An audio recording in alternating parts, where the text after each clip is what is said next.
ఈ ఆగస్ట్ 15న Telugu cinema successful director లిస్ట్లో జాయిన్ అయ్యాడు అంజీ. ఎక్కడికి వెళ్తున్నా సరే డైరెక్టర్ గురించి మాట్లాడుతున్నారు, తను క్రియేట్ చేసిన క్యారెక్టర్స్ గురించి, తన డైలాగ్స్ గురించి మాట్లాడుతున్నారు.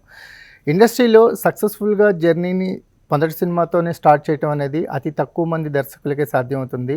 వాళ్ళ లిస్ట్లో అంజీ కూడా చేరాడు. సో సక్సెస్ఫుల్ డైరెక్టర్ ఇప్పుడు మనతో ఉన్నారు. హాయ్ అంజీ గారు, నమస్తే. నమస్తే అండి.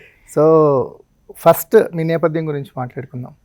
సినిమా ఇండస్ట్రీకి రావాలని అంటే ఒక ఏజ్లో అందరికీ సినిమా ఇండస్ట్రీకి వెళ్ళిపోదాం అనిపిస్తుంది. అవునండి. ఎస్పెషల్లీ గోదావరి జిల్లా వాళ్ళకి, కృష్ణా గుంటూరు వాళ్ళకి 15 to 20 మధ్యలో ప్రతి ఒక్కరికి ఇండస్ట్రీకి వెళ్ళిపోదాం అనిపిస్తుంది. కామన్గా అనిపించే కోరికల్లో అది ఒకటి. అవునండి కదా. ఎక్కడ మీ జీవితంలోకి ఎప్పుడు ఎంటర్ అయింది? సేమ్ అదేనండి. మీరు అన్నట్టు 15 నుంచి 20 years అప్పుడు పురుగు మెదులుతుంది మనకి.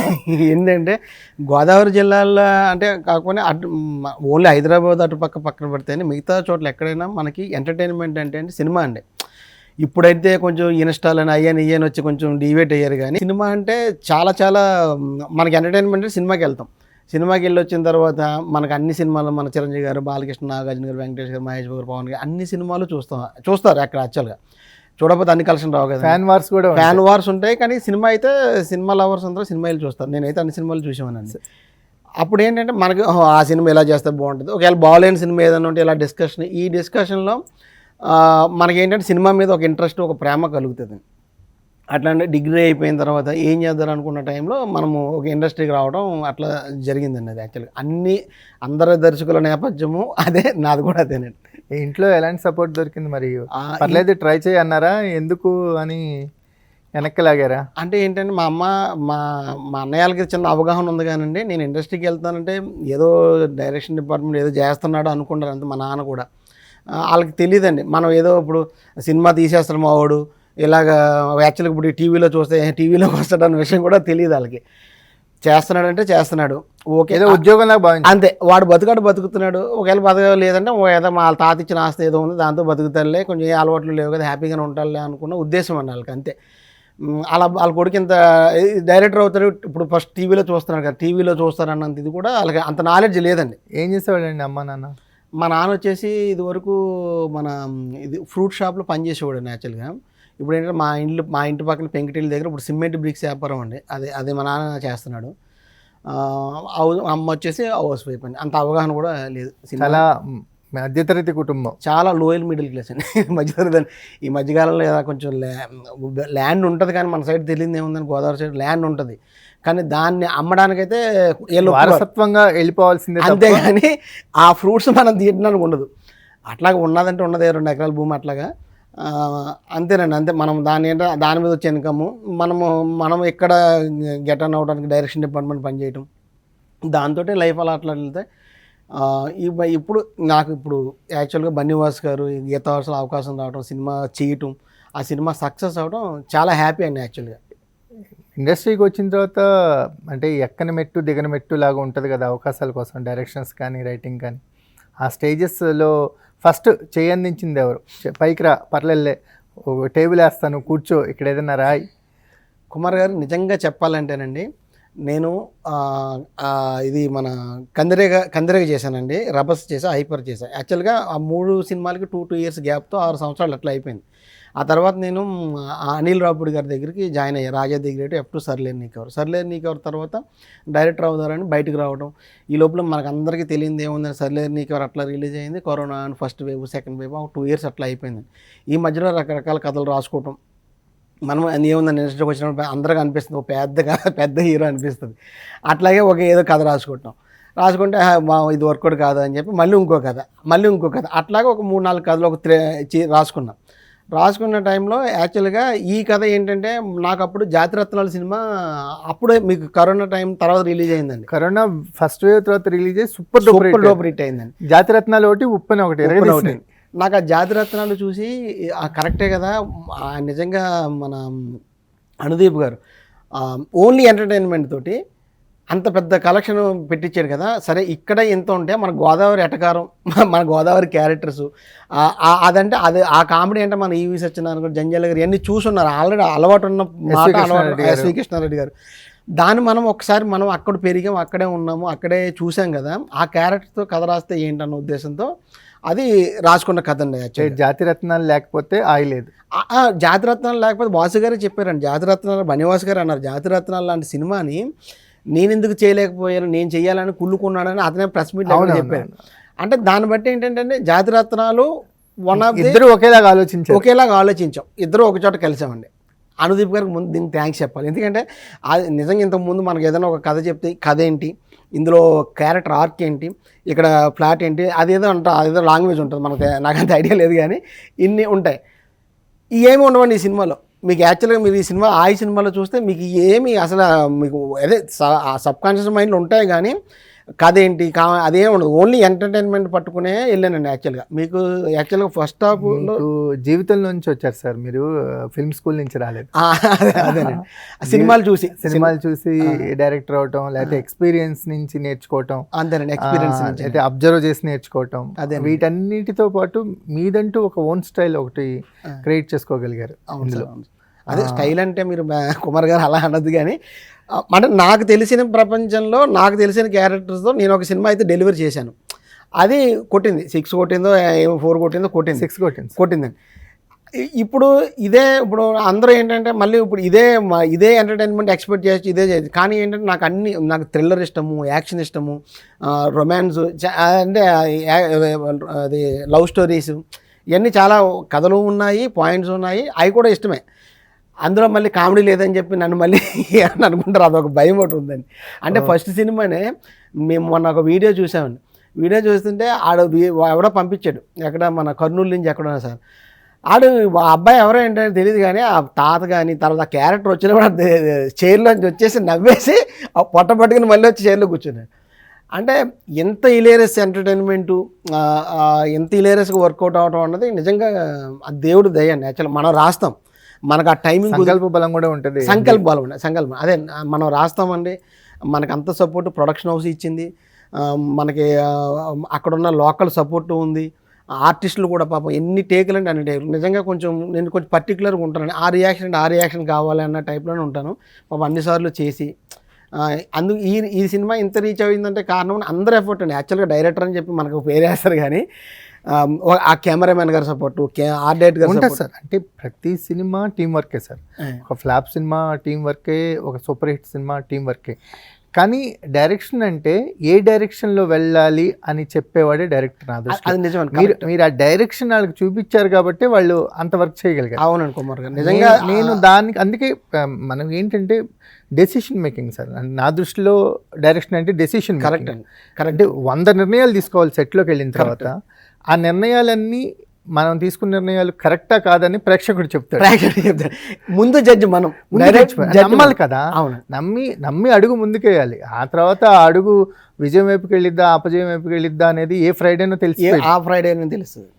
మీరు అంటే సినిమా ఇండస్ట్రీలోకి ఎంటర్ అయిన తర్వాత మొన్న 2024 ఆగస్ట్ 15 వరకు మీకు జర్నీ ఉంది. 2024 ఆగస్ట్ 15 నుంచి ఒక ఫేజ్ మారింది. బిఫోర్ జర్నీని ఒకసారి గుర్తు చేసుకుంటే ఎవరికైనా థ్యాంక్స్ చెప్పాలి, ఈ జర్నీలో నాకు అడుగడుగునా సపోర్ట్ చేసిన వాళ్ళని అనుకుంటే ఎవరి విషయంలో అదే మీకు ఇందాక సర్లే నీకు డైరెక్టర్ అవుదారని బయటకు వచ్చిన తర్వాత ఈ రకరకాల కథలు రాసుకోండి. ముందు డైరెక్టర్ అవ్వటానికి ముందు రైటర్గా మేము మీకు ఫస్ట్ హ్యాండ్ ఇచ్చి కూర్చోబెట్టింది ఎవరు? అంటే నేను డిపార్ట్మెంట్ చేశాను సార్. యాక్చువల్గా నేను ఇండస్ట్రీకి పరిచయం అవ్వడానికి కారణం మా ఊరిలో కంచిపల్లి అబ్బులు గారు మా అన్నయ్య ఉంటాడు. ఆయన పెద్ద అన్నయ్య మాకు. ఆయన వచ్చేసి ఆయన వల్ల నేను ఇండస్ట్రీలో నేను యాక్చువల్ ఫస్ట్ జాయిన్ అయిన సీరియల్ అని, ఆ సీరియల్ అవకాశం ఆయన ద్వారా వచ్చింది. ఆ తర్వాత సినిమాలకి కందిరేగా అక్కడ రావడానికి కారణం అనిల్ రావుపూడి గారు కారణం అండి. అనిల్ రావుపూడి అన్న అంటాను, సంతోష్ అనిల్ రావుపూడి ఆయన చాలా హైపర్గా ఉంటారు, చాలా హైపర్. ఆయన టైమింగు, ఆయన కామెడీ అంతా వేరే, అంత కమర్షియాలిటీ అంతా వేరండి. ఆయన దగ్గర నుంచి నేను సంతోష్ శ్రీనివాస్ గారి దగ్గర జాయిన్ అయ్యాను. సంతోష్ హ్యాపీగానే సాగిందండి. యాక్చువల్గా ఎంట్రీ చాలా కష్టమైంది కానీ వన్స్ ఎంట్రీ అయిన తర్వాత నాకు సంతోష్ శ్రీనివాస్ దగ్గర మంచి జర్నీ. ఆయన ఏంటంటే కెమెరామాన్ నుంచి డైరెక్టర్ అయ్యాడు కదా సార్. ఆయన ఏంటంటే ఫ్రేమ్ ఎట్లా పెట్టాలి అది కొంచెం నాకు చాలా ఆయన దగ్గర నుంచి నేను నేర్చుకున్నట్టు. మోస్ట్ కమర్షియల్ వేలో ఉంటాయి. కమర్షియల్ వే పైగా ఆయన కొంచెం స్పీడ్గా ఉంటాడు, స్పీడ్గా తీస్తాడు. అది కూడా కొంచెం మనం లెర్నింగ్ ప్రాసెస్. ఎలా ఉండేది అనిల్ రావుపూరి గారితో మీ జర్నీ? అంటే మీరు పక్క పక్కన ఒకే డైరెక్టర్ దగ్గర వర్క్ చేస్తారు కదా. అది అనిల్ రావుపూడి గారిది ఏముందంటే కామెడీ టైమింగ్, అద్భుతమైన కామెడీ టైమింగ్. వరుసగా 7-8 సినిమాలు వరుసగా అన్ని హిట్ అనిపించుకుంటున్నారంటే ఆ మామూలు విషయం కాదు సార్. ఈ రోజుల్లో థియేటర్కి వచ్చి జనాలు సినిమా హిట్ అన్నాడంటే నిజంగా అది దండం పెట్టాల్సిందే. ఎందుకంటే అండి సినిమా ఓకే అవ్వడం చాలా కష్టం కుమార్ గారు. ఓకే అయిన తర్వాత షూటింగ్ చేయడం చాలా కష్టం, షూటింగ్ అయిన తర్వాత రిలీజ్ అవ్వడం కష్టం, ప్రమోషన్స్ ఇంకా రిలీజ్ అయిన తర్వాత సినిమా హిట్ అనిపించుకోవడం ఇంకా కష్టం సార్. ఈ రోజుల్లో సినిమా అతను హిట్ అని తీసాడంటే మాత్రం ఇప్పటికీ 3% కదా సార్ మా success, 3 to 4% success rate. Actual సంవత్సరానికి 200 సినిమాలు రిలీజ్ అయితే ఒక 20 సినిమాలు తప్పితే 10-15 సినిమాలు గట్టిగా నిలబడగలుగుతాను. అందులో నేనున్నందుకు చాలా హ్యాపీ. అది మీ ఫస్ట్ సినిమాతో మీరున్నందుకు ఇంకా హ్యాపీ. అవును సార్. తర్వాత మీరు ఈ జర్నీలో మీకు ఎవరు హెల్ప్ చేశారు అంటున్నారు కదా సార్. ఈ కథలు రాసుకున్న ప్రాసెస్లో నాకు బాగా హెల్ప్ చేసింది ఎవరంటే నా ఫ్రెండ్ నవీన్ అని నాయుడు. వాళ్ళిద్దరే రియాజ్ అన్న అతనికి మన గీతా ఆర్ట్స్లో కథలు వింటూ ఉంటారు, రియాజ్ భాను గారు. ఆయన విన్నాడండి యాక్చువల్గా. అప్పుడు ఆయనకి మన నవీన్ ఫ్రెండ్ మాట, ఆయన ద్వారా వెళ్ళింది. ఆయనకి కథ చెప్పినప్పుడు ఆయన ఏమో మంచి స్టైల్గా మంచి స్పెట్స్ పెట్టుకుని వచ్చాడు. మనమేమో లోకల్ కదా, నాటు కదా చెప్తున్నాము. ఇతను కనెక్ట్ అవుతుందా లేదా అన్నది చాలా భయం నాకు. ఆయన అపీరెన్స్ చూసి మీరు అపీరెన్స్ చేసి అవును కదా ఇలా ఉన్నాడు మనకి తెలిసా తెలీదా, నేటివిటీ తెలియాలి కదా సార్. ఇలాగ నేను ఇంతకుముందు 2-3 చోట్ల చెప్పినప్పటికీ ఆ వాళ్ళు నాకు కనెక్ట్ కాలేదని చెప్పారండి కొంతమంది, చాలా మంది. వెళ్ళాను సార్, 2 ఎట్లకి వెళ్ళాము. అప్పుడు ఈయన ఏంటంటే కథ అంతా చెప్పాడు, నైస్ అంజీ బాగుందని అన్నాడు. అదేంటి సార్ ఇంత కామెడీ కథ చెప్తే నవ్వలేదు ఏంటి సార్ అన్న. అంటే నాకు ఇక్కడ ట్రాన్సిల్స్ ఆపరేషన్ జరిగింది, కుట్లు ఇడిపోతాయి. ఆయన శృతి హాసన్ లాగా రేసుగురులో శృతి హాసన్ లాగా లోపల అవునండి కుట్లు కొంచెం ఇబ్బంది అవుతాయి అని గురించి నేను నవ్వలేకపోయాను అన్నాడు. ఆ తర్వాత ఆయన వాసు గారి దగ్గర తీసుకెళ్ళటం. వాసు గారు ఏమో ఆయన కథ వినటంలో సూపర్ మాస్టర్ అని, ఫోన్ సైలెంట్లో పెట్టి హ్యాపీగా ఫోన్ ఎలా తిప్పి నీట్గా విన్నాడు. విన్న తర్వాత మనం చేస్తున్నామని అన్నాడు. ఈ ఎంటైర్ ప్రాసెస్లో నేను డైరెక్టర్ అవడానికి ఫస్ట్ ఎవరికన్నా నేను థ్యాంక్స్ చెప్పాలంటే నా ఫ్రెండ్ నవీన్కి చెప్పాలండి. నవీన్ అతను లేకపోతే యాక్చువల్గా ఇది వెళ్ళదు. పై ఇంకోటి ఏంటంటే ఇది ఫ్రెండ్షిప్ కదా, ఓ ఫ్రెండ్స్ ద్వారానే అయ్యిందండి ఇది ఈ పని అంతా. మనము యాక్చువల్గా ఊరి నుంచి ఎవరైనా సాఫ్ట్వేర్ జాబులైనా లేకపోతే సినిమా ఇండస్ట్రీకి వచ్చినా ఆఖరికి మీరు మీడియా ద్వారా ఎవరు వచ్చినా ఎవరన్నా మనకి హెల్ప్ చేసేది ఫస్ట్ ఫ్రెండే. ఆ రూమ్ ఫ్రెండ్ అవ్వచ్చు, ఫేస్బుక్ ఫ్రెండ్ అవ్వచ్చు, ఏదో ఒక ఫ్రెండ్. మనకు కొంచెం మనకి కొంచెం మాటలు పెరిగిన తర్వాత పలానా చోట ఎక్కడైనా ఖాళీ ఉందా అలా ద్వారా ఫ్రెండ్ ద్వారానే అవుతుంది. నేను ఫస్ట్ ఫ్రెండ్షిప్ సినిమా తీయటం, నా ఫ్రెండ్ ద్వారా ఈ కథ అవడం అనేది నేను చాలా హ్యాపీగా ఫీల్ అవుతున్నాను. ఫస్ట్ టైం డైరెక్షన్ కదా, షూట్కి వెళ్ళిన ఫస్ట్ డే కానీ లేకపోతే ఫస్ట్ షెడ్యూల్ కానీ గుర్తు చేసుకుంటే ఏమనిపిస్తుంది అండి గారు? అంటే ఇక్కడ 2 ఉంటాయి, ఒకటి కథని డైరెక్ట్ చేయటం, 2 మనల్ని ఎవరు డైరెక్ట్ చేయకుండా చూసుకోండి. అది ఏమైందంటే సార్ నేను ఒక సంవత్సరం 2 సంవత్సరాలు అయిన తర్వాత వచ్చి టక్మన్ డైరెక్టర్ అయిపోయామంటే అదొక వేరే ఎవరి మీద నేను డిపెండ్ అవ్వాల్సి రావచ్చు. నేను అనిల్ రావుపూడి దగ్గర ఆ 3 సినిమాలు క్లోజ్గా సీన్ పేపర్ ఫాలో అయ్యాను. మీకు తెలిసి ఉంటుంది సీన్ పేపర్ ఫాలో అవ్వడం అంటే వన్ ఆఫ్ ది ఇంకొక ఆ డైరెక్టర్ తర్వాత అది అన్నట్టు ఉంటుంది. మనకి ఐడియా చాలా ఉంది, నాకు కాన్ఫిడెన్స్ ఉంది, ఇది ఉంది. అసలు ఏ విధమైన టెన్షన్ లేకుండా నాకు అది ఫస్ట్ సినిమా అన్నట్టు అసలు నేను డైరెక్షన్ చేయలేదండి. కూర్చున్నామంటే ఇంకా సినిమా సీన్ వచ్చే వరకు చేయటమే, అట్లాగే అంత ఫ్రీగానే చేశాను. దీని అంతటికీ కారణం ఏంటంటే మనకంత ఫ్రీడమ్ ఇచ్చారండి వాసు గారు. చెప్పారు నేను ప్రొడక్షన్ వాళ్ళు ఎంత తిట్టుకుంటే నువ్వు అంత మంచి సినిమా తీసినట్టు ప్రొడక్షన్ వాళ్ళు అబ్బా డైరెక్టర్ చాలా మంచివాడు సార్, చాలా కోఆపరేట్ చేస్తున్నాడంటే నువ్వు చెడ్డ సినిమా తీస్తున్నట్టు.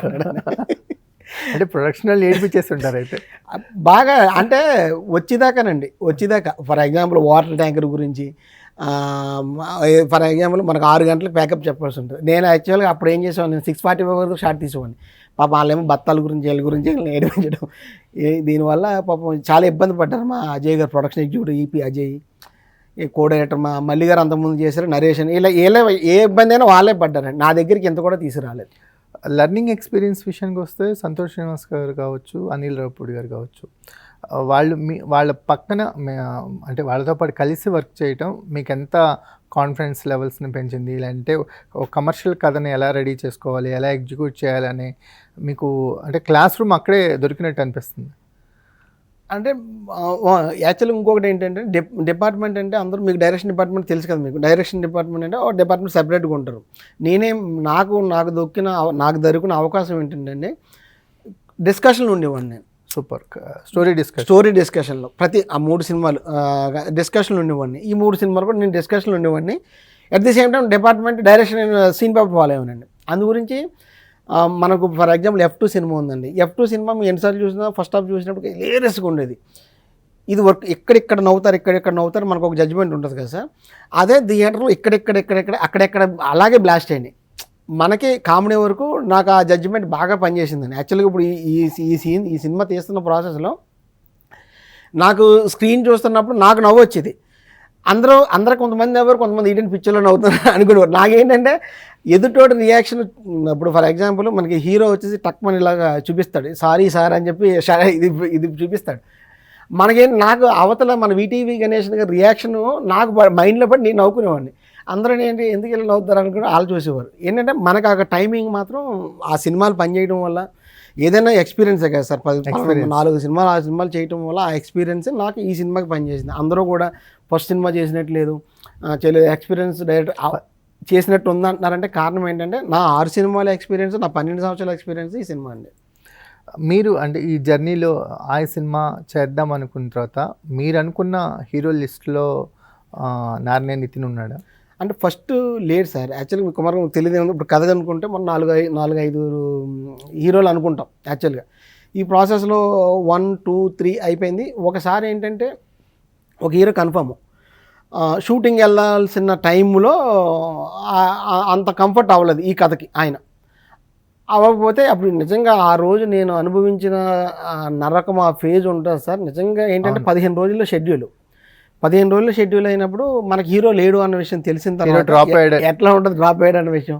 మేము యాక్చువల్గా వాసు గారి కోసం ఆ రోజు షెడ్యూల్ కోసం డిస్కషన్ కోసం వెళ్తున్నాం. అది ఎంత ఎక్స్పీరియన్స్ అంటే మైహం భోజలో డిస్కషన్, వాసు గారు 15 రోజుల్లో షూటు, మా కో డైరెక్టర్, మా ఎగ్జిక్యూటివ్ ప్రొడ్యూసర్ అజయ్ వీళ్ళందరూ ఉన్నారు. నాకు అప్పుడు ఒక మెసేజ్, ఇది సినిమా చేయటం లేదు, ఇది మాకు కరెక్ట్ కాదనిపించుతున్నాను. మా ఎగ్జిక్యూటివ్ ప్రొడ్యూసర్ని వీళ్ళనేమో పాపం మా కో డైరెక్టరు షెడ్యూల్ గురించి, అది అమలాపురం అక్కడ ఈ సీన్ చేస్తున్నాం సార్, ఇక్కడ ఈ సీన్ చేస్తున్నాం, ఇది డిస్కషన్ చేస్తున్నారు. నా పరిస్థితి ఎట్లా ఉంటుంది చూడండి. నేను లేదని చెప్పలేను, నాకు భయం. ఒకవేళ లేదని చెప్తే ఏంటి సినిమా మొత్తం ఉండదా అన్నది అదొక భయం. అలాగే లోపల దిగమింగలేము చెప్పలేము. వాళ్ళేం చాలా క్యాజువల్గా ఏంటి సార్ మనం అక్కడ చేద్దాం ఇక్కడ చేద్దాం, ఇక్కడ హోటల్ రూమ్లో మాట్లాడేసామని మా ఎగ్జిక్యూటివ్ ఈపీ అజయ్ మాట్లాడటం, మా కోఆర్డినేటర్ మల్లి గారు ఏమో దీని గురించి షెడ్యూల్, ఈ ఆర్టిస్ట్ ఎలా వస్తారు అని ఇక్కడ మధ్యాహ్నం నుంచి ఇది అది చేస్తున్నారు, నాకు ఇక్కడ తెలుసు సినిమా లేదని. అటువంటి పరిస్థితి సార్ నిజంగా చాలా క్రూషియల్. కానీ దాన్ని ఒక రకమైన లోపల చాలా డిప్రెషన్ ఉన్నా బయటికి నవ్వుతూ నేను వాళ్ళకి కన్వే చేయలేదండి నిజంగా. ఎందుకంటే ఇది మళ్ళీ వేరేగా అయిపోద్దేమో అని నేను వాళ్ళకి చెప్పలేదు. ఒంటరిగా చాలా బాధపడ్డా నేను. ఆ ఈవినింగ్ వరకు అలా ఉండి అప్పుడు నేను వాసు గారికి రివీల్ చేశాను. వాసు గారు రివీల్ చేస్తే ఓకేలే పర్వాలేదులే మనం కథను నమ్మేము, వేరే ట్రై చేద్దాం అనుకున్న టైంలో మన నారాయణ నితిన్ గారు నిజంగా దేవుడు సార్. నిజంగా నా లైఫ్లో నేను ఇక్కడ ఈ స్టేజ్ మీద మీ ముందు ఇలా నుంచి టీవీ పై మీద ఉన్నానంటే కారణం నారాయణ నితిన్ గారు. ఏ సినిమా అయినా ఇప్పుడు ఎంటర్టైన్మెంట్ సుబ్బు హరి క్యారెక్టర్లు ఎంత చేసినా ఆ హీరో అన్న కూడా లాస్ట్ 20 నిమిషాలు అతని మీద నడుస్తుంది, అతని రియాక్షన్స్ మీద ఉంటుంది. కథను నడిపించే నాయకుడు అతనే కావాలి కదా సార్. అందు గురించి నాకు నిజంగా ఆయన అందరూ ఏంటంటే మ్యాడ్లో కంటే బాగా చేసాడు, చాలా బాగుంది అంటే నేను చాలా హ్యాపీ. ఒక డైరెక్టర్గా అతని నుంచి మనం ఇది ఎమోషన్ చేస్తాడు తర్వాత అని మనం చెప్పగలిగాం, ఆడియన్స్కి చూపించగలిగాము అన్నందుకు నేను చాలా హ్యాపీ అండి. మీరు కలిసి వర్క్ చేశారు కదా, నారాయణ నితిన్ లో అంటే స్పాన్ ఏంటంటే ఏం చెప్తారు? ఆయన స్ట్రెంగ్త్ ఇప్పుడు ఆయన దగ్గర ఒకటి ఉందండి, పాపం ఓపెన్ అవ్వడు. ఫస్ట్ షెడ్యూల్ కంటే రెండో షెడ్యూల్ అద్భుతంగా చేశాడు, రెండో కంటే మూడోది బాగా చేశాడు, మూడో దానికంటే ప్రమోషన్లో ఇంకా ఓపెన్ అయిపోయాడు ఆయన. అంటే వర్క్షాప్స్ పెట్టాలి, యాక్షన్ బాగా చేస్తాడు, ఎమోషన్ బాగా చేస్తాడు, కామెడీ కూడా ఇందులో ఒక రకంగా సెట్ అయింది. నెక్స్ట్ ఇప్పుడు మ్యాట్ 2 అని వస్తుంది, అందరూ చాలా బాగా ఉన్నదని మన ఆ డైరెక్టర్ గారు ఆయన మాట్లాడుకుంటూ నేను విన్నాను. చాలా బాగా చెప్తున్నారు ఆ సినిమా గురించి. వరుసగా ఆయన 3 సినిమాలు హిట్ అవ్వాలి, ఎందుకంటే నా హీరో 3వ సినిమా కూడా హిట్ అవుతుంది, ఇంకా హ్యాపీ దాని గురించి. ఆయన స్ట్రెంత్ అయితే యాక్షన్ అంటే మాత్రం వాళ్ళ బావగారు గుర్తొస్తారు ఆయనకి, యంగ్ టైగర్ ఎన్టీఆర్ గారు. ఇంకా ఆ బురదలో ఒక ఫైట్ ఉంటుంది కొంచెం, ఎందుకంటే మన థీమ్ అది కాదని కొంచెం ఎడిట్ చేసాం, ఎక్కువ లెంత్ తీసాం ఆ ఫైట్, కానీ మూడ్ ఆఫ్ సినిమా అది కాదని ఎడిట్ రూమ్లో ఏంటంటే కొంచెం తగ్గించామండి. ఆ డెసిషన్ తీసుకోవడం గొప్పతనం సార్. తీసాము చాలా బాగుందని పెట్టేయకుండా సినిమాకి ఏం కావాలంత, ఎందుకంటే మళ్ళీ దానికి యాక్షన్ పెట్టామనుకోండి, దానికి ఒక 6 ఒక బిల్డప్ ఇవ్వాలి, సినిమా జోన్ మారిపోతుంది, మూడ్ మారిపోయింది. అప్పటి వరకు ప్లెజెంట్ గా ఉన్న స్క్రీన్ కాస్త యాక్షన్ వైపుకి వెళ్ళేసరికి దాని గురించే మేము కొంచెం తగ్గించవలసి వచ్చింది. ఆ ప్రేమ ఆ ఎడిటింగ్ రూమ్లో చంపుకోవడం అనేది గొప్ప విషయం సార్. ఈ సినిమాకి ఏంటంటే సార్ ఎడిటింగ్ రూమ్లో చాలా మంచి ఎక్స్పీరియన్స్ మంచి ఎందుకు ఎవరి వర్షన్స్ వాళ్ళు కట్ చేసేవారు. అదే మన ఎడిటింగ్ రూమ్లో బాగా చైతన్య దంతులు గారు బాణం డైరెక్టర్, ఆయన చాలా హెల్ప్ చేశాడు. తర్వాత మా వాసు గారు, అరవింద్ గారు ఏకంగా 3 సార్లు వచ్చి ఎడిట్ రూమ్లో సినిమాని చూశాడు ఆయన. అందరూ గీతాలు ఏమంటారంటే అరవింద్ గారు వచ్చి 3 సార్లు సినిమా చూశారంటే నీ సినిమా హిట్ అయ్యండి. నాకే ఆయన ఎప్పుడు చెప్పినా సరే అరవింద్ సారు నీ సినిమా ఎప్పుడు చూసినా ఎంజాయ్ చేస్తూ చూసానయ్యా. ఎడిటింగ్ రూమ్లో మీకు తెలియదేమో సార్, ఒకసారి ఆర్ఆర్ ఉండదు, ఒకసారి ఎఫెక్ట్స్ ఉండదు, ఎన్నో ఉండవు, ప్రాపర్ సినిమా ఉండదు యాక్చువల్గా. అవును, ఎప్పుడు చూసినా చాలా ఎంజాయ్ చేస్తూ చూసాను ఆయన ఈ సినిమా. లాస్ట్ 20 నిమిషాలు అయితే మాత్రం చాలా బాగుంది, మంచి పే ఆఫ్ అవుతుంది అని అనుకుంటున్నానని చెప్పి ఆయన గట్టిగా నమ్మకం వల్ల సార్ ఆగస్టు 15 రిలీజ్ అవ్వడం. యాక్చువల్గా అన్ని పెద్ద 3 సినిమాల మధ్యన ఆయన సినిమా వచ్చిందంటే ఆ గీతా ఆర్ట్స్ బ్యానర్ వల్లే. పైగా మీకు ఆ 110 థియేటర్లు దొరకడం కూడా వాళ్ళ వల్లే కదా దొరుకుతాయి, లేదంటే బయట అయితే ఇంకా సినిమాలే అసలు ఆ టైంలో రిలీజ్ చేసే స్పేస్ కూడా ఉండేది కాదు, స్పేస్ కూడా ఉండేది కదా సార్ నిజంగా. ఈ జర్నీలో మీకు బన్నీవాసు గారికి ఇది ఒక ప్రెస్టీజియస్ ప్రాజెక్ట్. అంటే మళ్ళీ ఒక చిన్న సినిమా కొత్త వాళ్ళతో ట్రై చేసి నేను సక్సెస్ అవ్వాలనే ఒక ఇంటెన్షన్ ఆయనలో బాగా కనిపించింది ఈ సినిమా మేకింగ్. ఇందులో ఉన్న కొన్ని సీన్స్ ఆయన పర్సనల్గా ఎక్స్పీరియన్స్లు ఉన్నాయి. ఇప్పుడు ఫర్ ఎగ్జాంపుల్ అండి, మన హీరో ఫాదర్ వెళ్ళి మండపంలో అడుగుతారు కదా, వాళ్ళ ఫ్రెండ్ లైఫ్లో అది జరిగిందంటండి. అవును, చెప్పారు కదండి. అలాంటి ఇప్పుడు ఆ బిర్యానీ సీను, తర్వాత వీళ్ళ ఫ్రెండ్స్ ఒక ఫ్రెండ్ లవ్ చేసిన ఫ్రెండ్ ఎవరిని ఇంకొక లవ్ చేయడం, వాళ్ళ ఫ్రెండ్స్ విషయంలో జరిగినాయి అంటే ఇట్లాగా. పైగా ఇంకోటి ఏంటంటే మనము ఆయన ఇన్ని సంవత్సరాల ఇండస్ట్రీకి వచ్చిన గోదావరి నేటివిటీ సినిమా చేయలేదు, ఆయన పాలకొల్లు అయినా అవును చేయలేదండి. కరెక్ట్గా ఆ టైమింగ్తో ఉన్న కథ, ఆ ఎంటర్టైన్మెంట్, ఆయన ఎంటర్టైన్మెంట్ ఎంత బాగా ఎంజాయ్ చేస్తారంటే అంత బాగా ఎంజాయ్ చేస్తారు. ఎన్నిసార్లు చూసినా నవ్వుతూనే ఉంటాడు ఆయన. మీకు ఎన్నిసార్లు ఎందుకు నవ్వు వస్తుంది సార్ అంటే నాకు నవ్వు వస్తుంది కూడా. మన కామెడీ అంటే ఏముందని కుమార్ గారు, ఓసారి చూసి నవ్వుతాం, 2 సార్లు నవ్వుతాం, 3 సార్లు మన కితకథలు పెట్టుకోవాలి. ఆయనలో ఆడియన్ ఇంకా చాలా ఫ్రెష్గా ఉన్నాడు. అవునండి, ఫ్రెష్గా ఉన్నాడు. అవునండి, అంటే ఫ్యాబ్రికేట్ అవ్వలేదు సార్. ఎన్నిసార్లు చూసినా నవ్వేవాడు ఆయన. ఆ బ్రిడ్జ్ సీన్ ఉంది కదండి, ఫస్ట్ హాఫ్లో వచ్చి బ్రిడ్జ్ సీన్కి అయితే ఆయన ఎన్నిసార్లు చూసినా అది బ్లాస్ట్ సీన్ అయ్యి అంటూ ఉండేవాడు. నిజంగా థియేటర్లో బ్లాస్ట్ సీనే. యాక్చువల్గా అంజి గారు సినిమా చూస్తున్నంతసేపు సినిమాకు మీరు ఒక సెట్ చేసిన మూడ్ ఉంది కదా, వర్షం పడుతూ ఉంటుంది, వర్షానికి ముందైనా ఉంటుంది, వర్షం తర్వాత అయినా ఉంటుంది. వర్షం అనే సెన్స్ అనేది ఆడియన్స్ మైండ్లోకి ప్రతి సెకండ్ వెళ్తూనే ఉంటుంది. మీకు థ్యాంక్స్ చెప్పాలి, ఎందుకంటే సినిమా హాల్లో కూర్చున్న తర్వాత మేము 2-3 సినిమాలు చూసి వచ్చాం మీడియా వాళ్ళం, ఫాలోడ్ బై ఇంకో సినిమా అనుకుని వచ్చాం. Okay sir. ఒక 10 నిమిషాల్లో సార్ మా మైండ్ కామ్ అయిపోయింది. ఓకే, బికాజ్ ఆఫ్ మీరు ఆ మూడ్ సెట్ చేయటం. Thank you sir. ఎందుకు ప్రశాంతంగా చూడగలిగాం. అవును సార్. అంటే ఒక సినిమా కథకి మూడ్ ఆఫ్ ద సినిమా ఏంటి, దాన్ని ఎలా సెట్ చేయాలి అనేది చాలామంది మర్చిపోతున్నారు సార్. ఇప్పుడు సినిమాలు కథకో మూడ్ అవసరం, కథకో బ్యాక్డ్రాప్ అవసరం, కథకో థీమ్ అవసరం అనేది అంత పెద్దగా పట్టించుకోవట్లే. కానీ మీరు ఆ విషయంలో మాత్రం ఎక్కడ బెసగలేదు. అవును సార్. యాక్చువల్గా అది మీ ఫస్ట్ సక్సెస్ సార్. అవును సార్, నిజంగా ఖచ్చితంగా. ఏంటంటే అండి, ఇప్పుడు మనకి గోదావరి కామెడీ సినిమాలు అంటే చాలా సినిమాలు వచ్చినాయండి. దీని నుంచి కొత్తగా ఏం చేయాలి అన్న ఒక డిస్కషన్లోంచి అది ఒక వింటర్ అయితే మొత్తం మంచులో చూపిద్దాము, ఒకవేళ అది మనకు అంత కొంచెం కాంప్లికేటెడ్ వర్షం పెట్టుకుందారని చెప్పి వాసు గారు నేను ఒక డిస్కషన్లో వచ్చిన ఇదండి, వర్షం పెడదాం.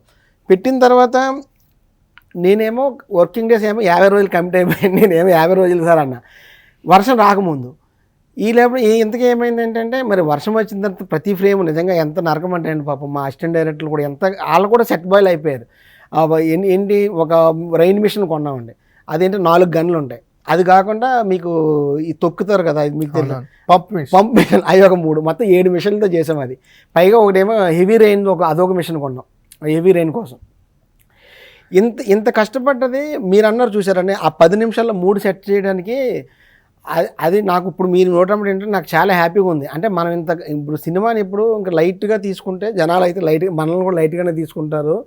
మనం కష్టపడ్డాము అన్నది స్క్రీన్ మీద కనపడ్డది. మీకు ఆ ఎక్స్పీరియన్స్ చేయగలిగారు. అంటే అంజి గారు ప్రతి సినిమా ఒకేలా కనిపించడానికి కారణం ఈ థీము మూడ్ని విషయం పట్టించుకోకపోవటమే సార్. అలా కనుక ఒక సినిమా కథకి ఈ మూడ్లో చెప్పాలి, లేకపోతే ఈ బ్యాక్డ్రాప్లో చెప్పాలి అనేది స్ట్రిక్ట్గా ఫిక్స్ అయితే ప్రతి సినిమా ఒకలా ఉండదు. అవును సార్, ఖచ్చితంగా ఉండదు. మీరు అది ఫస్ట్ సినిమాతోనే అచీవ్గా చేయగలిగారు. నేను ఫస్ట్ టైం మిమ్మల్ని కలిసిన సార్ మీ రాత కంటే తీత బాగుంది సార్. అవును అన్నారు ఆ రోజు గీతాలో కలిసినప్పుడు. మీ రాత కంటే తీత బాగుంది సార్ అంటే ఈ కథని ఈ స్క్రిప్ట్ని తీసుకెళ్ళి వేరే డైరెక్టర్కి ఇస్తే ఇంత హాయిగా ఇంకోలా ఉంటుంది, ఇలా మాత్రం ఉండదు. అది అంటే నేను అనేది మీ స్టైల్ అనేది ఎందుకు అనగలిగానంటే అక్కడ మీ తాలూకు సిగ్నేచర్ కనిపించింది. అసలు ఒక యూనిక్నెస్ అంటారు, మీ ఓన్నెస్ అంటారు, అది సినిమాలో కనిపించింది. ఎక్కడ కనిపించిందంటే బ్యాలెన్స్ ఆఫ్ రైటింగ్ అండి. కొంచెం పరిద్దాడితే అది ఏకెళ్ళే ప్రమాదం. ఖచ్చితంగా కరెక్ట్గా అక్కడ ఆపేస్తారు. ఎక్కడైనా సరే మాటల దగ్గర నుంచి సీన్స్ దగ్గర నుంచి ఎక్కడైనా సరే ఈ కుల ప్రస్తావన వచ్చినప్పుడు కూడా కొంచెం దాటితే మళ్ళీ అది వేరే చోటుకి వెళ్ళిపోయింది. కరెక్ట్గా దాన్ని బ్యాలెన్స్డ్గా ఎంతవరకు కథకి ఎంతవరకు కావాలి, లవ్ స్టోరీకి ఎంతవరకు కావాలో దాన్ని దాటి ఒక మాట వెళ్ళలేదు, ఒక సీను వెళ్ళలేదు. ఆ విషయంలో మీకు అంటే థ్యాంక్స్ చెప్పాలి. అంటే చాలా పర్టికులర్గా ఉన్నారు. ఈ కథ ఇది చాలు అనుకోవటంలోనే మీ సక్సెస్ ఉంది. అవును సార్, అది నిజమేనండి. యాక్చువల్గా మీకు చాలామంది కొంచెం రివ్యూస్లో చూసా, ఫస్ట్ హాఫ్ క్యాస్ట్ గురించి మాట్లాడాడు కదా, సెకండ్ హాఫ్ మళ్ళీ దాని మీద వెళ్తారేమో అనుకున్నారండి. నేను ఈ కథ స్టార్ట్ చేయడమే ఇంకా మీకు లాస్ట్ 20 నిమిషాల్లో కూడా అక్కడక్కడ చిన్న చిన్న పంచులు ఉంటాయండి. అంటే అది కూడా మనం అదేంటంటే మన ఎడిట్ రూమ్లో మా అరవింద్ గారు, వాసు గారు, వద్దయ్య ఎమోషన్ ఫీల్ అవ్వడం చాలా కష్టము, నువ్వు ఇంత ఎమోషన్ తీసుకెళ్ళి మధ్యలో వాళ్ళిద్దరి మీద ఒక జోక్ వేస్తే మళ్ళీ దాని నుంచి డైల్యూట్ అయిపోతారని అని నన్ను కొంచెం దాన్ని ఏమంటారు నాకు కొంచెం నేర్పారు. అది నిజమేనండి. నిజంగా ఇప్పుడు నేను సినిమా చూస్తున్నప్పుడు అనిపించింది యాక్చువల్గా ఇప్పుడు ఎంత సినిమా తీసినా, ఎంత కామెడీ, ఎంత ఎంటర్టైన్మెంట్ మాట్లాడినా లాస్ట్ 20 నిమిషాల గురించే మాట్లాడుతున్నారు. 20 నిమిషాలు చాలా బాగుంది, ఎంత ఎంటర్టైన్మెంట్ ఉన్నా సరే, ఎంత మంచి విషయాన్ని, ఒక ఫ్రెండ్షిప్ ఉన్న విషయాన్ని, తర్వాత స్నేహం గురించి చెప్పడం, ఇది క్యాస్ట్ గురించి ఇలా చెప్పడం అన్నది, దాని గురించి అప్రిషియేషన్ రావడంతో చాలా హ్యాపీ అండి. ఫస్ట్ ఆఫ్ ఆల్ ఏంటంటే మనం ఏదో ఒక కామెడీ సినిమా అన్నట్టు స్టార్ట్ అనుకున్నా, అట్లా కాదు దీని మించి ఇంకొకటి ఏదో చెప్పాము అన్నది నాకు చాలా బాగా హ్యాపీ అనిపిస్తుంది. స్నేహాన్ని సెలబ్రేట్ చేశారు సార్. అవును సార్, మీరు చేసిన సినిమాలో స్నేహాన్ని సెలబ్రేట్ చేశారు. స్నేహం యొక్క విలువేంటో జీవితంలో నేర్పారు. అదేదో ఫోర్స్డ్గా నేర్పాలి, ఎంటర్టైన్మెంట్ వేలో నేర్పారు. మాకు సామాజిక వర్గం చూసినప్పుడు వెన్నెల కిషోర్ క్యారెక్టర్ ఉంటుంది, కులమే నా బలం అని ఒక వాట్సాప్ మాకు హీరోయిన్ క్యారెక్టర్ చూడగానే టక్కున ఆయన గుర్తొచ్చాడు. కానీ ఏ డ్రైవ్ సపరేట్ కానీ అలా మెయింటైన్ చేసే వాళ్ళు ఉంటారు. మీరు ఓపెన్గా చెప్పగలిగారు. యాక్చువల్గా సార్ నిజంగా సామాజిక వర్గం కంటే ముందే ఈ సినిమా అదే 2 years అంటున్నాను కదా, సామాజిక కిషోర్ క్యారెక్టర్కి కొంచెం ఫిమేల్ నేను అది చూసినప్పుడు నాకు అనిపించింది, అబ్బా అతను ఆ క్యారెక్టర్ టచ్ చేశారు కదా అని అనిపించింది. కానీ అప్పుడు నాకు మళ్ళీ అప్పటికప్పుడే లేదు మనం హీరోయిన్ పెడుతున్నాం, వాళ్ళేమో అది పెడుతున్నారు అని చెప్పి నేను మీ డ్రైవ్ మాకు అంటే ఎంటర్టైన్మెంట్ వేగా వెళ్ళింది. ఇప్పుడు సార్ నేను ఒక డీపీ పెట్టుకుంటాను సార్, ఆ డీపీ మీరు కూడా పెట్టుకోవచ్చు. నేను పెట్టుకున్నానని మీరు పెట్టుకోకూడదని ఏం లేదు. అవును సార్, అవును. మీరు అంటే మీ రైటింగ్ టీం అంటే మన ఎస్కేఎన్ గారు అంటే జనరల్గా ఇండస్ట్రీలో ఎస్కేఎన్ గారు అన్నారని కాదు, రైటర్స్ కొరత ఎక్కువ ఉంది సార్ మన ఇండస్ట్రీలో. అంటే రైటర్స్ని రైటర్స్గా మిగల్చట్లేదు. అది నిజమే సార్. నిజంగా యాక్చువల్గా ఏంటంటే ఎందుకో వాళ్ళకంటే ఫస్ట్ కథ ఉంది. ఫస్ట్ కథ అంటే మనము 2 సంవత్సరాలు 3 సంవత్సరాలు మనం అవ్వాలని రాసుకుంటాను. నెక్స్ట్ ఇమీడియట్గా స్టార్ట్ చేయాలంటే అండి ఇప్పుడు నాకు ఇంకొక బ్రెయిన్ యాడ్ అవ్వాలి, ఇంకొకటి బ్రెయిన్ యాడ్. రైటింగ్ అనేది స్ట్రాంగెస్ట్ డిపార్ట్మెంట్, చాలా ట్రెజరీ. అవును సార్, అది మన ఇండస్ట్రీలో ట్రెజర్ లేదు ఇప్పుడు. లేదు సార్. అంటే మీరు మళ్ళీ కథ రాసుకొని ఆ కథని డెవలప్ చేసి ఒక డైరెక్షన్కి వెళ్ళాలంటే సంవత్సరం పట్టవచ్చు, 2 ఏళ్ళు పట్టవచ్చు. కానీ మీకు ఒక రైటింగ్ టీం ఉంటే అది ఒక 6 నెలలు అచీవ్ చేయొచ్చు. అవును సార్, ఖచ్చితంగా సార్. మీ స్ట్రెంత్ ఏంటి? మీ రైటింగ్ టీంని కాపాడుకుంటున్నారా? అంటే యాక్చువల్గా ఈ సినిమా వరకు అన్నీ నేనే, రైటింగ్ టీం అయితే ఎవరూ లేరు. మొత్తం హోమ్ దగ్గర లాస్ట్ వరకు నేనే రాసుకున్నా. ఏదైనా డిస్కషన్ చేస్తే మన వాసు గారితో వీళ్ళతో డిస్కస్ చేయటం. మీకు చెప్పాను కదా సార్, ఏదైనా మీరు అన్నారు చూసారా డైరెక్టర్దేనని, మనకి చుట్టూ ఉన్న అసిస్టెంట్ డైరెక్టర్ దగ్గర నుంచి కథ విన్న వాళ్ళు అందరూ రకరకాలు చెప్తారు కొన్ని పాయింట్లు. ఏది ఎక్కడ తీసుకోవాలి ఏంటి అన్నది డెసిషన్ అనేది మన మీద. మీకు పెద్దగా రైటర్స్ అవసరం ఉండకపో కాదండి, ఈ సినిమా వరకు లేదండి. నెక్స్ట్ సినిమాకి ఏంటంటే నా టీం ఏదైతే మా ఫ్రెండ్స్ ఉన్నారో, మా ప్రవీణ్ అని ఒక ఫ్రెండ్, రమేష్, వీళ్ళందరూ వాళ్ళు రైటింగ్ డైరెక్షన్ ట్రయల్స్లో కూడా ఉన్నారు. వాళ్ళ హెల్ప్ తీసుకుంటా. ఒక ఇమీడియట్గా నాకు ఏదైనా ఒక మంచి ఆఫర్ వచ్చి అదే వేరే కథలు తీసుకోవడానికి కూడా ఓపెన్గా ఉంటారు. ఓపెన్గా సార్, ఏదైనా నచ్చితే అసలు అది ఆ స్ట్రిక్ట్ ఏమో సార్ మన సినిమా చేయాలి, మనతో డబ్బులు పెట్టి సినిమా తీసే వరకు సినిమా చేద్దాం. సెకండ్ సినిమా కూడా గీతాకే కన్ఫర్మ్ అయినట్టున్నారు బన్నీవాస్ గారికి, మీడియా ముఖంగా చెప్పేశారు. మీడియా ముఖంగా చెప్పేశారండి. ఆయనకే చెయ్యాలి సార్ అది. యాక్చువల్గా ఏంటంటే ఆయనతో నాకు చాలా కంఫర్ట్. నేను ఇప్పుడు డిపార్ట్మెంట్ చేసి ఎంత నేర్చుకున్నానో నేను ఆయనతో ట్రావెల్ అంత ఎక్కువ నేర్చుకున్నాను. ఆయనతో చాలా కంఫర్ట్. ఇంటర్ఫీర్ అవుతున్నారు అనుకోకుండా ఇన్వాల్వ్ అవుతున్నారు అనుకోగలిగారు చాలా మంది డైరెక్టర్స్. ఆయన అదే సార్ చాలా ఏంటంటే ఒక డెసిషన్ మీరు నిజంగా చెప్తున్నప్పుడు ఈ బాటిల్ ఇక్కడ బాగుంటుంది ఆయన అనుకున్నాడు అనుకోండి, నాకు కూడా అదే అనిపిస్తుంది. నేను ఇది చెప్తా అంత మ్యాక్సిమం 90% ఒకే థాట్ మీద ఉంటాము. ఒక 10% దగ్గర ఆయన ఏమంటాడంటే నేను నీకు ఒక పిచ్ ఉంటుంది కదా డైరెక్టర్, ఫస్ట్ టైం డైరెక్టర్ ఏదో ఏడు అన్న టైంలో వదిలేస్తాడు ఆయన. తీయమంటాడు పాపం, అస్సలు మీకు వద్దు అని అండు. గీతార్ట్స్ అంటే చాలామంది డైరెక్టర్స్ చెప్పిన ఒక గొప్ప విషయం ఏంటంటే ఏదైనా రీషూట్ చేస్తా అంటే వాళ్ళు ఎప్పుడు నో అన్నారు. నాకేంటంటే సినిమా కోసమే కదా చేసేద్దాం. నాకేంటంటే ఆయన అన్నాడు యాక్చువల్ గీతాలో రీషూట్ జరిగిన సినిమా ఒకటేనంటే సూపర్. ఆయన అన్నాడు గీతలో నేను ఏదో ఒక సీక్వెన్స్ ఆయన ఏదో యాడ్ చేద్దామని చెప్పి నాతో బాగా షూట్ చేయించారు, అదేదో సరే అది అవ్వలేదు అనుకో. ఎందుకని ఈ కథని బ్యాక్ ఎండ్లో చెప్పారు? అది కూడా గీతార్ట్స్ స్టైలేనా? గీతార్ట్స్లో కథలన్నీ బ్యాక్ ఎండ్లో చెప్తుంటారు. అది అవును సార్, కానీ బ్యాక్ ఎండ్లో చెప్పడం ఏంటంటే సార్ కుమార్ గారు మనకి ఈ సినిమా స్ట్రైట్ ఇప్పుడు బస్సు దిగిన కాడి నుంచి అనుకున్నాను యాక్చువల్గా స్ట్రైట్గా చెప్పొచ్చు. కానీ ఏంటంటే ఇప్పుడు మనకు ఉంటుంది కదా సార్ ఆడియన్కి హుక్ పాయింట్ కావాలి అని ఒక డిస్కషన్లో వచ్చినప్పుడు ఏంటంటే సరే ముందు ఇది ఇక్కడ వేద్దాము అని అది వేసిందండి. అది లాస్ట్ 11th hour కదా, నేను రైటింగ్లో ఉన్నప్పుడు ఒక ప్రొడక్షన్ హౌస్కి వేరే ఒక చోటకి వెళ్ళినప్పుడు అక్కడ నా ఫ్రెండ్ రాఘవేంద్ర అని ఒక అతను ఉన్నాడు. వాళ్ళు ఏదో హుక్ పాయింట్ కావాలంటున్నారంటే ఆయన ఏమంటే చిన్న ఐడియాకి ఇది చెప్పాడు, ఇటువంటిది ఏదైనా చేయొచ్చు అంటే నేను అప్పుడు ఇది ఇక్కడ వేసి ఇలాగే నేను వాసు గారికి చెప్పాను. వాసు గారి దగ్గరికి వెళ్ళకముందే ఇది ముందు వచ్చేసింది సార్. యాక్చువల్ వాసు గారు ఏమంటారంటే ఇది ఎందుకు అబ్బా ఇలా బ్యాక్ హ్యాండ్లో వద్దులే అని ఆయన అన్నారు. ఒకసారి ఎడిట్ రూమ్లో కూడా అది తీసేసి చూసాము. లేదు సార్ ఇంత ఎంటర్టైన్మెంట్ వెళ్ళినా ఏదో హుక్ పాయింట్ కావాలి, ఇది ఎందుకు సూసైడ్ చేసుకున్నాడు అని వచ్చి మనం ఎలాగో లాస్ట్ కామెడీ చేస్తున్నాం కదా సార్, మన అది ఒరిజినల్ నేను చూపించట్లేదు కదా, ఇలాగే చేద్దామని చెప్పి ఇంకా అలా వెళ్ళాము సార్. మేము గీతార్ట్స్ స్టైల్ ఏమో అనుకున్నాం. మోస్ట్ ఆఫ్ ద గీతార్ట్స్ కథలన్నీ పెద్ద పెద్ద సినిమాలన్నీ అట్లా ఉంటాయండి. గీత గోవిందం సినిమా అట్లా ఉంటుంది, మీకు రుజులు బొల్లి బ్యాచులర్ అట్లా ఉంటుంది. అవును, మనకి ఓరస్వ రాక్షసు అలాగే ఉంటుంది. ఎలాంటి కథలు ఉన్నాయి ఇప్పుడు ఇమీడియట్గా? ఎలాంటి కథలు ఉన్నాయి మీ దగ్గర? ఎలాంటి కథలు అంటే అండి అంటే ఒక మనకి ఐడియా వైజ్ గా పెద్ద అదే ఏది చెప్పినా కొంచెం ఎంటర్టైన్మెంట్తో చెప్పాలన్నది ఇంకా నా సార్ మీరు ఎంటర్టైన్మెంట్గానే చెప్పాలి. అవును సార్, అంటే కొంచెం నేను లైటర్ వేలో ఉంటానండి. యాక్చువల్గా ఏంటంటే ఏదన్నా కాదు, మీకు మంచి సెన్స్ ఆఫ్ హ్యూమర్ ఉంది, రైటింగ్లో ఎమోషన్స్ కరెక్ట్గా దొరుకుతాయి మీకు. ఎందుకని ఎంటర్టైన్మెంట్ కాకుండా చెప్దామని ట్రయల్స్ అన్నా అలా అంటే అలానే కాదు సార్, ఇప్పుడు కథను బట్టి అంటే నేను ఓన్లీ ఒక సీరియస్ సినిమా చేయాలని కూడా ఉంది. చాలా ఉంది సార్, నాకు హర్రర్ కామెడీ ఇష్టం ఉంది కూడా, థ్రిల్లర్ ఉంది. హర్రర్ కామెడీస్ బాగా వర్కౌట్ అదే 500 crores కొట్టేస్తుంది చూడాలి సార్. అదే హర్రర్ కామెడీ ఉంది మాట అండి. ఉన్నాయండి కథలో. ఏంటంటే మనం ఏంటంటే డైరెక్టర్ అవ్వాలి, 80% డైరెక్టర్ అవ్వాలన్న ప్రాసెస్లో ఎవరికి ఏది నచ్చదో తెలియదు కదండి, అలాగ అనుకున్న పాయింట్లు ఉన్నవి. ఇప్పుడు మనకి గీత కాబట్టి వాళ్ళకి తగ్గట్టు ఏదైనా ఒక మంచి కథ ఉన్నదండి. ఒకసారి లైన్గా చెప్పే వాసు గారు, నేను చెప్పాను కదా కథ చెప్పాడు ఏదన్నా లైన్గా చెప్పే బాగుంది చేద్దామా అని అన్నారు. ఇంకొకటి కూడా వేరే ప్రాసెస్ కూడా ఏదో జరుగుతుంది, ఏదైంది మీకు ఫోన్ చేసి చెప్తాను.